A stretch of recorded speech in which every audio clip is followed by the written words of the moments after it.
Hey guys, it's NCS Fan 001 here for the second episode of Destiny Cookbook Recipes. Today's recipe is Alkane Dragee Cookies. I sent a version of these cookies to Sloan and her crew during the last dawning. It sounds like they were the perfect way to close out a feast among the haphazard platforms of Siren's Watch and bring a little brightness to the holiday.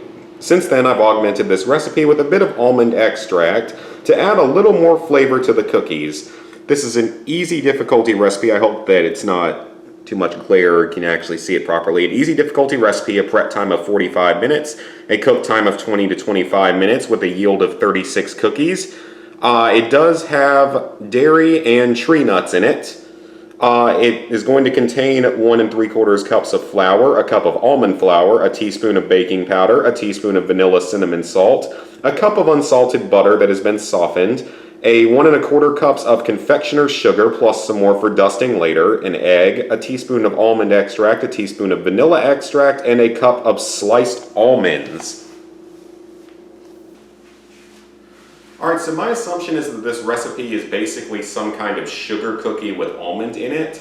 So you're going to want to go ahead and preheat your oven to 350 degrees Fahrenheit, whatever that is in Celsius is probably a lot lower. And our first step is to combine the all-purpose flour, the almond flour, the baking powder, and the vanilla cinnamon salt into a small bowl, and then set that aside. So let's go ahead and do that. Alright, so that is 1 3/4 cups of flour, so we're going to put this into this bowl. Now I need a cup of almond flour. I don't really know what the difference is. I assume that almond flour is made with almonds. That's really my best guess. So we need 1 cup of this. 1 cup of almond flour. I poured that almost perfectly. So now we just need a teaspoon. Where's my teaspoon measure that I think might be cracked on the bottom? Yeah, it is. Oh well. It's not leaking yet, so that's okay. So we need a teaspoon of the vanilla cinnamon salt and a teaspoon of the baking powder, the one that comes in a can. I actually recently replaced my baking powder and baking soda and some of the other stuff in the kitchen because some of it was starting to get a little bit old, including these flours. Alright, we have our teaspoon of baking powder. And our teaspoon of the vanilla cinnamon salt, which we made in the first episode. Gonna put that in the sink. So now we're just going to set this aside up here.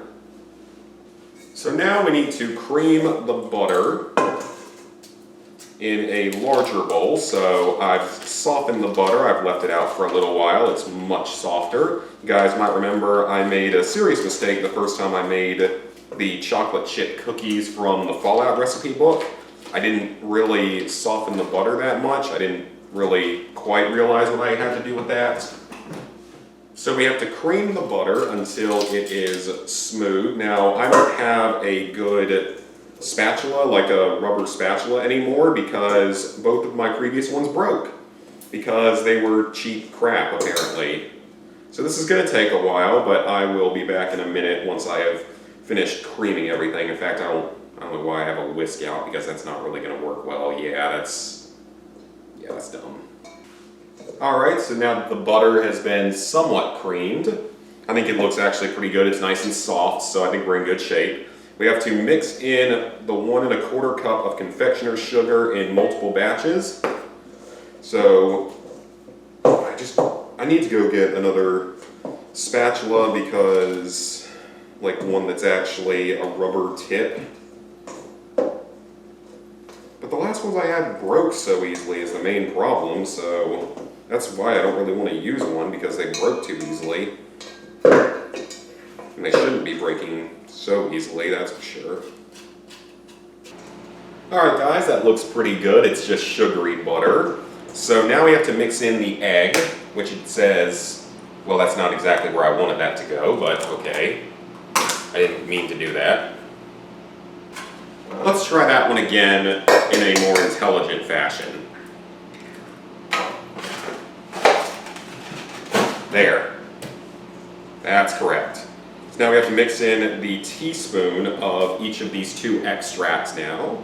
That's simple enough. I don't think even I can not screw that one up, hopefully. All right, we have our teaspoon of almond extract. And our teaspoon of vanilla extract. That was loud. So now we're going to mix in our combined flour mixture. I combined it off screen because, well, it's not really something you need to see me do, stirring. So we're going to mix this in about 3 separate batches. So it's about a third of it. I like a lot of the recipes in this book, by the way, guys. There's a lot of good stuff in this one. There's like an entire section that's just like Southern home cooking, which I can't wait to get into that because I have made some of those recipes before, and some of them are going to end up being really good, I think. And also, hopefully next time, maybe I'll have an actual rubber spatula, if I can get one that won't break on me. Yeah, these are going to be like basically almond sugar cookies, as best I can tell, which I think is going to be pretty good. I don't mind almonds, they're not really my favorite though. So guys, I'm currently recording this part on my phone because I think I might be having some issues with my camera. It died in the middle of the mixing phase of this. It got everything before I put in the almonds, so that's good. So you only missed putting in 1 cup of almonds and slowly mixing it in. And the batter looks very good, so at least that part of it actually looks like it's come together pretty well. But I do apologize about that. I think my battery or my battery charger is sort of dying off because it is a little bit old. So I'll look into that and see if I can figure out what the issue is and make sure that everything is hopefully in working condition completely before the next video. But our next step is to put little balls of this dough, about 1 tablespoon, I believe it says. Yeah, 1 tablespoon, which is about 25 grams of the dough, into little balls on a sheet of parchment paper. Then we're gonna put that in the fridge for 30 minutes to let it harden up a little bit. So I'll be back in just a moment. All right, guys, we've balled the dough up and put it on two different baking sheets. I know that this one is a pizza tray, but it's the only other one I have. So I ended up with 28 balls of dough, and if I had made some of them smaller, it definitely could make 36.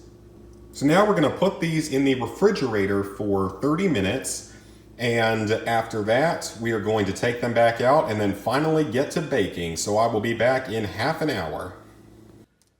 All right, so now that the dough balls have been in the fridge for half an hour, we're supposed to gently press all of them down, and once we do that, we will leave it in the oven to cook for around 15 to 20 minutes. All right, guys, the cookies on the bottom shelf are now golden brown, which means it is time to dust them with confectioner's sugar. Now, this confectioner's sugar I have, the same that I used previously, is a little bit old. Like, its best by date has passed, but sugar doesn't really like truly expire in the way of other foods, I don't believe, so I think it just loses its overall flavor a little bit, which is fine. So we're going to dust this first batch of almond cookies. They're nice and golden brown.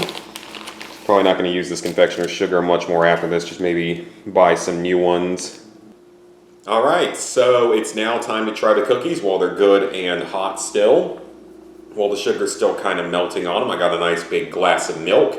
The other cookies aren't quite done yet, they're still a little white on top, so we're going to wait on those. So, let's find out how these are. That is good. That is really good.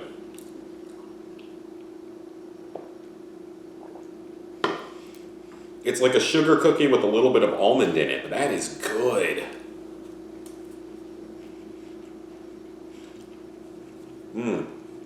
Yeah, I like that a lot. It's not overly sweet like some cookies out there, and it doesn't have any chocolate in it for those of you who don't like chocolate. This is good. I would rate this as a huge success. I mean, I love sweets. If you're not a big sweet eater, you might not be as big a fan of these. But these are really good. I'd put these right up there with those chocolate chip cookies from the Fallout cookbook. Yeah. Would absolutely recommend this recipe. So I'm going to finish cooking the rest of the batch. Thank you guys for watching. Please like, favorite, share, comment, subscribe, and ring the bell if you haven't already. And there should be plenty more of these cookbook videos to come. I mean, this was a great first recipe, so I can't wait for more.